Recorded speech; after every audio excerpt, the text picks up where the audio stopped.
Hello friends, हमने अपने पिछली वीडियो में गांधी जी और अंबेडकर जी के बीच हुए पूना पैक्ट के बारे में डिटेल से डिस्कस किया था। हमने देखा था गांधी जी कैसे अंबेडकर जी को मनाने में कामयाब हो जाते हैं और वो अपनी सेपरेट इलेक्टोरेट की जिद को छोड़ देते हैं। वहीं गांधी जी को भी अंबेडकर जी की बात माननी पड़ती है और प्रांतीय विधानसभाओं में रिजर्व सीटों की संख्या लगभग 2 गुनी करनी पड़ती है। सेंट्रल लेजिस्लेटिव असेंबली में भी, केंद्रीय विधानसभाओं में भी सीटें 19% जो है कर दी जाती हैं।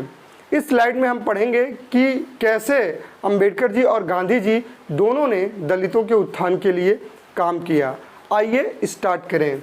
गांधी जी ने 1932 में ऑल इंडिया अनटचेबिलिटी लीग की स्थापना की।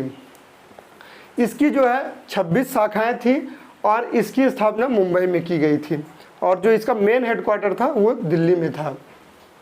ऑल इंडिया अनटचेबिलिटी लीग ही आगे चल के हरिजन सेवक संघ में जो है तब्दील हो जाती है और हरिजन सेवक संघ के जो फाउंडिंग प्रेसिडेंट बनते हैं उनका नाम होता है घनश्याम दास बिड़ला, जो कि एक इंडस्ट्रियलिस्ट होते हैं, और अमृतलाल टक्कर जो है इसके सेक्रेटरी बनते हैं। अब बात करेंगे कि आखिर हरिजन सेवक संघ का जो मेन ऑब्जेक्टिव था वो क्या था।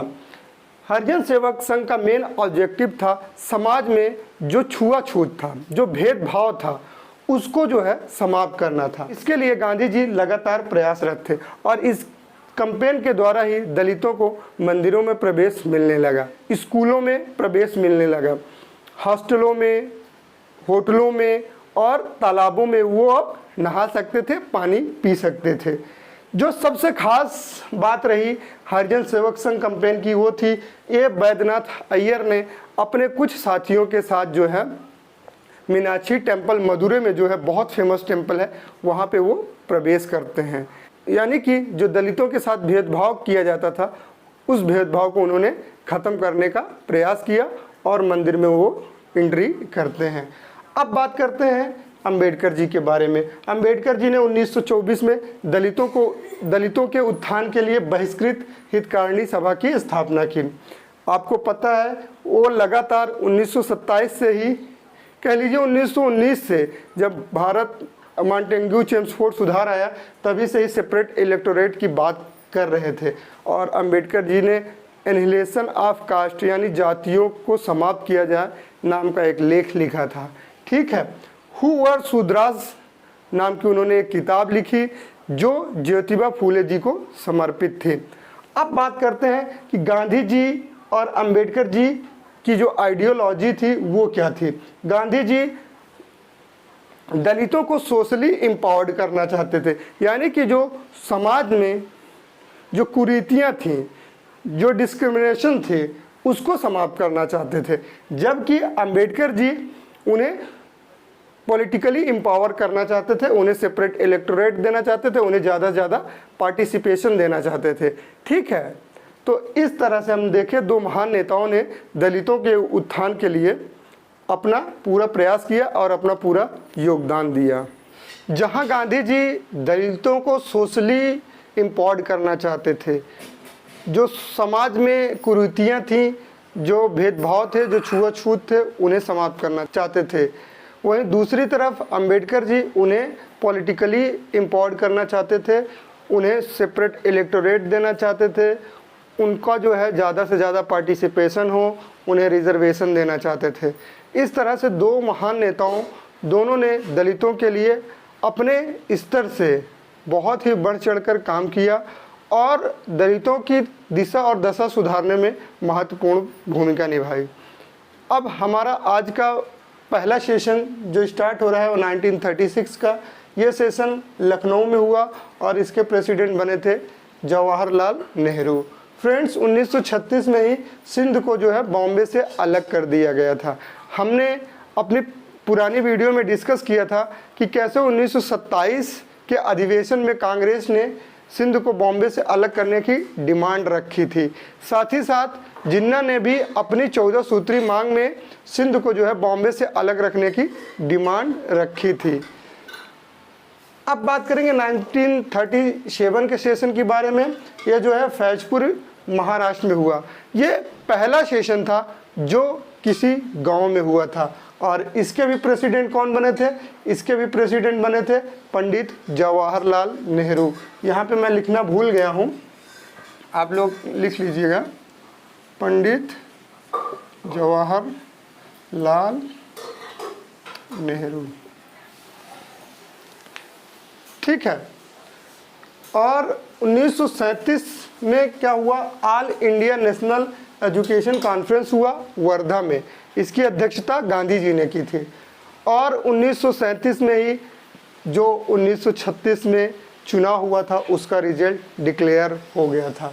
आपको बताते चलें कि 3 गोलमेज सम्मेलन हुए, 30 में, 31 में और 32 में।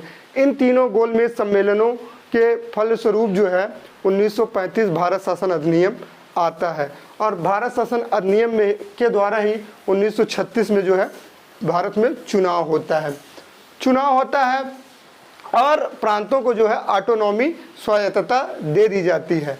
अब जो है कांग्रेस और मुस्लिम लीग जो है 1936 में चुनाव को कॉन्टेस्ट करती हैं। 1937 में, फरवरी 1937 में रिजल्ट डिक्लेरेशन होता है और कांग्रेस जो है क्लीन स्वीप करती है। उस टाइम 11 प्रांत होते हैं, उसमें से 8 प्रांतों में कांग्रेस की सरकार बनती है। केवल 3 ऐसे प्रांत होते हैं जहां पे कांग्रेस की सरकार नहीं बनती है। पहले उन प्रांतों की बात कर लेते हैं जहां पे कांग्रेस की सरकार बनती है। यूनाइटेड प्रोविंस, संयुक्त प्रांत में कांग्रेस की सरकार बनती है। सेंट्रल प्रोविंस में कांग्रेस की सरकार बनती है। बिहार में बनती है, मद्रास में बनती है, उड़ीसा में बनती है। और 3 ऐसे प्रांत हैं जहाँ पे गठबंधन से कोलिशन गवर्नमेंट कांग्रेस बनाती है, जैसे नॉर्थ वेस्ट फ्रंटियर प्रोविंस, ठीक है, असम में और बॉम्बे में। आपको बताते चलें बॉम्बे में अंबेडकर जी की इंडिपेंडेंट लेबर पार्टी भी चुनाव लड़ती है, जो केवल 17 सीटों पे चुनाव लड़ती है और 14 सीट जो है वो जीतती है। ठीक है। अब बात करते हैं बंगाल में किसकी सरकार बनती है। बंगाल में फजहुल हक के नेतृत्व में कृषक प्रजा पार्टी और मुस्लिम लीग की जो है गठबंधन की सरकार बनती है फजहुल हक के नेतृत्व में। ठीक है। पंजाब में सिकंदर हयात खां जो है यूनियनिस्ट पार्टी के लीडर हैं और मुस्लिम लीग की जो है गठबंधन से यहाँ पे सरकार बनाते हैं। सिंध में जो है सिंध मुस्लिम पार्टी की सरकार बनती है। इस तरह से 11 में से 8 सीटें कांग्रेस जीत जाती है। और सबसे बड़ी बात यह है कि इस चुनाव में मुस्लिम लीग की बहुत बुरी हार होती है। मुस्लिम लीग वहाँ भी हार जाती है जहाँ पे उसकी सीटें रिजर्व रहती हैं। और इस तरह से ये कहना अतिशयोक्ति नहीं होगा कि भारतीय मुसलमानों ने मुस्लिम लीग को खारिज कर दिया, उसे अपने जो है नेतृत्व और रहनुमा मानने से इनकार कर दिया। 58 ऐसी रिजर्व सीटें थी जहां कांग्रेस के कैंडिडेट जो है मुस्लिम लीग के कैंडिडेट को हरा दिए। इस चुनाव में एक बात कंफर्म हो गई थी कि मुस्लिम लीग मुस्लिमों का प्रतिनिधित्व नहीं करती है। मुस्लिमों ने उसे खारिज कर दिया था। मुस्लिम लीग अपनी हार को पचा नहीं पा रही थी, इसलिए उसने पीरपुर कमेटी की स्थापना की। पीरपुर कमेटी का काम था कि मुस्लिमों को भड़काना और ये कहना कि कांग्रेस तो हिंदुओं की पार्टी है और मुस्लिम लीग ही सिर्फ मुसलमानों की हिमायती है। इस तरह से कांग्रेस जो है अपनी 8 प्रांतों में सरकार बना लेती है और ये सरकार सिर्फ 28 महीने चलती है।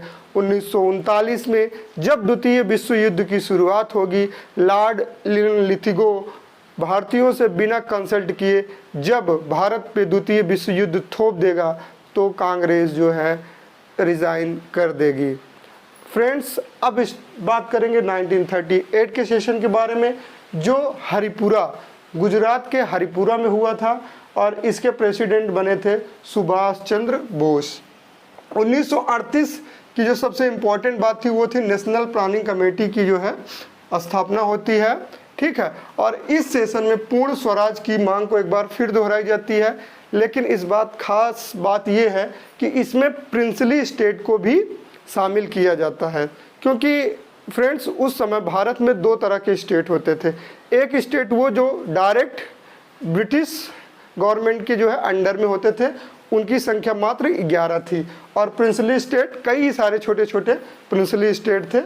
अब जो है कांग्रेस प्रिंसली स्टेट को भी जो है आज़ाद कराने की, पूर्ण स्वराज की मांग की बात कर रही है। और सुभाष चंद्र बोस जो है रोमन स्क्रिप्ट के जो है पक्षधर थे और इसके जो है विकास के लिए वो कार्यरत थे।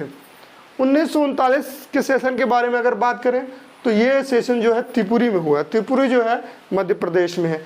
ये दूसरी बार लगातार सुभाष चंद्र बोस जो है कांग्रेस के प्रेसिडेंट बन रहे हैं। हालांकि गांधी जी नहीं चाहते थे कि सुभाष चंद्र बोस जो है दूसरी बार नामांकन करें कांग्रेस अध्यक्ष के लिए।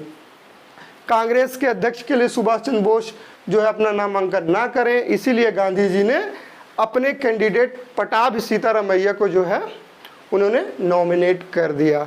हालांकि चुनाव बड़े टेंस तनाव माहौल में होता है और सुभाष चंद्र बोस एक बार फिर चुनाव जीत जाते हैं। उनका साथ सोशलिस्ट और कम्युनिस्टों ने पूरी दमखम से दिया और गांधी जी की ये हार होती है, पटाभी सीतारामैया की ये हार होती है और गांधी जी इसे अपनी हार बताते हैं। पूरा कांग्रेस जो है शॉक्ड रह जाता है क्योंकि इस समय कांग्रेस में गांधी जी का वर्चस्व चलता है। कांग्रेस के बहुत सारे जो फॉलोअर थे वो गांधी जी के भक्त थे। साल 1939 में ही द्वितीय विश्व युद्ध की शुरुआत हो जाती है, जब लिथिगो जो है भारतीयों से बिना पूछे भारतीयों पे युद्ध थोप देता है। इसलिए जो है कांग्रेस प्रांतों से जो है रिजाइन कर देती है।